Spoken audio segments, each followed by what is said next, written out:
Nipate kukusalimu kama mtoto wa Kivu, mahala popote ambapo unaweza kupatikana katika ulimwengu huu wa binadamu ambao Mwenyezi Mungu ametukabidhi ili tupate kuishi ndani.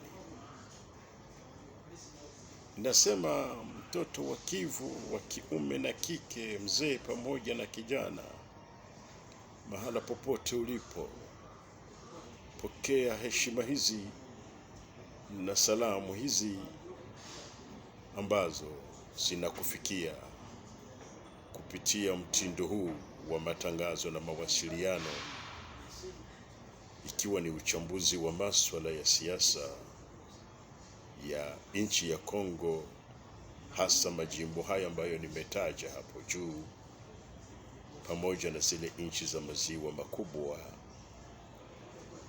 bila shaka pamoja na bara la Afrika na ulimwengu wote. Nikisema Kivu ina maana ninatamka lile neno ambalo mnalifahamu na ninajua mnalipenda ninyi nyote, inaposemwa le Grand Kivu, le Kivu uni. Ina maana kusema Kivu ya kusini, kaskazini pamoja na Maniema. Pia katika Kivu hiyo mnakuwa na ile lugha ya kipekee inayoitwa Kiswahili. Mashariki ya Kongo karibu wote wanaitwa Waswahili, lakini wenyeji wa lugha hiyo ya Kiswahili nafikiri ni Kivu ya kusini, kaskazini pamoja na Maniema. Hata kama na Katanga nao ni wenyeji wa lugha hiyo ya Kiswahili, na Kisangani na huko Ituri, na karibu hawa wote tunachangia kile ambacho tunachokiishi leo. Bila shaka nilipokuwa nikisikiliza habari za hotuba za mwisho wa mwaka, wakati ambapo na mimi mwenyewe nakutakia kwanza mwisho wa mwaka na mwanzo wa mwaka kwa tarehe hii, maana nijiruhusu kuamini nikikwambia kwamba ikiwa tumejaliwa kuanza mwaka huu, ninaamini pia tutakuwa na bahati ya kuumaliza kwa tarehe kama hii tena, tuonane ifikapo mwaka wa 2027. Haya unayoyasikiliza nimekwisha kukwambia ni uchambuzi wa masuala ya siasa katika lugha ya Kiswahili, ambayo ndiyo lugha yenye nguvu nyingi Kivu, pia katika nchi za maziwa makubwa, pia katika nchi za Afrika ya Mashariki. Na leo lugha imejipatia bahati ya kuwa lugha yenye kupata kibali kwa ngazi za kimataifa. Nikisema Kivu, bila shaka sisi Kivu ya kusini na Kivu ya kaskazini, siku hizi huu ni mwezi wa 10, na kwa upande mwingine mwezi wa 11, sisi tuko chini ya uongozi mwingine, yani uongozi mpya, uongozi wa mabadiliko kisiasa na kijeshi. Na katika hizo hotuba za mwisho wa mwaka nilikuwa nikimsikiliza msimamizi wa AFC M23 Twirwaneho MRDP, chini ya uongozi wa lile jeshi linalofahamika kwa jina maarufu Armée Révolutionnaire Congolaise, likisindikizwa na Amadubu, yani les ours. Nikisema hivyo, bila shaka Amadubu au les ours, nikisema Twirwaneho MRDP, hapo nimekuwa nimetaja moja kwa moja ndugu zetu wa Nyamlenge wa huko Minembwe na mahala penginepo walipo katika ulimwengu huu tuishimo. Bila shaka nikisema Wanyamlenge na kuwataja ndugu zetu, nafikiri sitatupiwa mawe, maana hamkumtupia Rais Tshisekedi mawe alipostamka kwamba anajua kwamba Wanyamlenge ni Wakongomani na si Wanyamlenge peke yake, ila Watusi wote wa mashariki ya Kongo ni Wakongomani. Nisemapo hivyo, ninafikiri sijasema kinyume na yeye. Ni bila shaka ninasema kile anachokijua, hata kama anaweza kushindwa kukitimiza, lakini hicho pia ndicho kinafahamika na watu wote.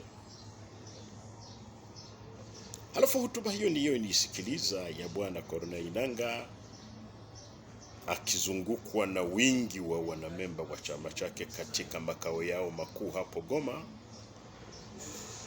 Bila shaka katika mazuri mengi, maana hotuba yake ilipendwa na watu wengi, na pamoja na wengi kupenda na wengi pia kuchukia, maana hivyo ni lazima. Hadi hapo hakuna kosa. Alitamka maneno matatu makubwa ambayo nimeyapenda. La kwanza, alikuwa na muda wa kukumbuka kwamba kwa wakati wao wanaendelea kuwa hai katika mji huo wa Goma, iti kuna wale ambao wametoa maisha yao, yani uzima wao, kwenye ngome za mapambano, wakafia huko. Neno hilo nilisikiliza kwa makini na litanichukua muda mwingi kwa kulipambanua au kulichambua. Neno la pili, akakumbuka wakimbizi Wakongomani walioko nje ya nchi yao, hasa hawa waliotoroka bonde la Rusizi kukimbilia Burundi na wengine Bukavu kukimbilia Burundi. Neno hilo nalo ni neno kubwa kwangu kama mchambuzi na mmoja wa wazee wanaokumbuka historia ya Kivu. Neno la tatu, alipotaka kuuaga mkutano, aliwaambia neno kubwa. Maana aliwaambia, je, watu wa Kivu, je, watu wa mashariki, mnajua kwamba jua, yani mwangaza, huchomoza kila siku kutoka kwenu ili kuangazia nchi ya Kongo kwa ujumla? Wote wakasema ndio. Akawaambia, na wakumbusheni kwamba ninyi ni jua, ninyi ni mwangaza, ninyi ni nuru. Na bila shaka maandiko makubwa na maandiko matakatifu ndiyo inasema kwamba nuru na giza havichangani.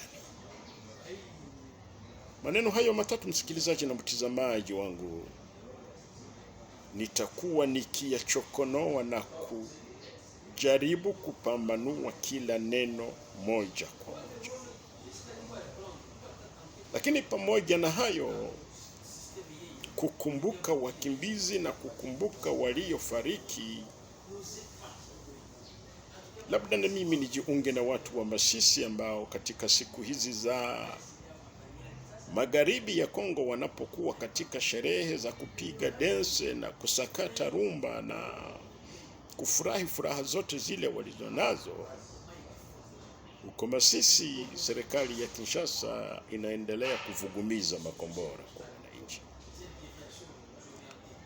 Na kwa neno hilo niwatakieni kila laheri. Ikiwa unaweza kutaka kuniunga mkono kama vile nimeisha kuanza kuungwa mkono na baadhi ya watazamaji na wasikilizaji wangu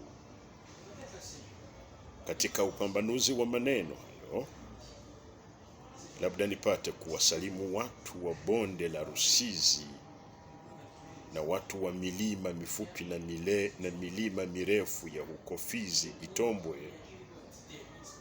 nikiwasalimu pia wakaaji wa huko Kalundu, huko Katokota, huko Swima, huko Mboko, huko kwa Munene na kuendelea hadi huko Baraka. Bila shaka nipate, maana hayo nimeyataja, nayo ni mada nyingine. Lakini pia nipate kuwashauri wazaliwa Ngweshe wote kwa ujumla, hasa wale wa Irongo, Mushinga na Lubona. Lakini niwaonye watu wa Mdusa na watu wa Kamisimbi. Kumbuka, huyu ni mzee nikiwa katika studio hizi, ni kama kuchangia na ninyi kile kinachokuwa kikiendelea katika ulimwengu huu. Maneno hayo nimeyataja hapo, kila moja linahitaji maelezo zaidi. Ukituunga mkono tutafaulu. Lakini tukutakie tena kila laheri na fanaka mwaka huu.